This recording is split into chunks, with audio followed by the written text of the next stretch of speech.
The floods of 2010 and 2011 were unique, in which 3.2 million people suffered. For the first time, an elaborate contingency plans have been developed by NDMA at district, provincial and the national level. This include provision of insurance cover to disaster-prone population. We have done extensive consultation with the insurance industry, with the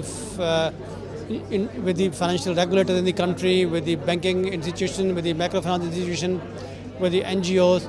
Now we are now trying to work out the business model and its legal structures and also the social mobilization plan. Climate change is a phenomena which is changing the regional monsoon patterns, increasing the likelihood of natural disasters. Pakistan needs to develop a nationwide disaster mapping, risk reduction planning, and an effective response mechanism with a climate change input. For this, a policy framework at the national level is needed. Only recently we were able to formulate provincial level bodies of National Humanitarian Network.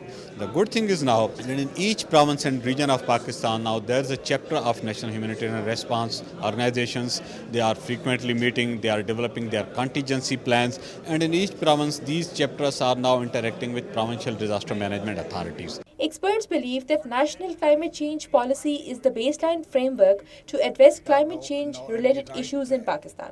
National climate change policy discusses many subjects such as the agriculture, health, forestry and environment, which are now devolved to the provinces. For an effective implementation of policy framework, provinces need to be taken on board. At least there should be agriculture, a climate change department in each of the agriculture university of Pakistan in all the provinces, and there should be national center of climate change in Islamabad or somewhere on national level. Experts say adoption approach is the best strategy to minimize the impact of climate change, make people resilient. The chemical pollutants are also taking part in worsening the situation, but there is a little mention of them in the policy framework. Technologies like these, which will cut down our energy cost, will also cut down the emissions of those greenhouse gases which enhance the climate change. Changing climate is the big challenge for the policymakers, and it is even a bigger challenge for the implementers.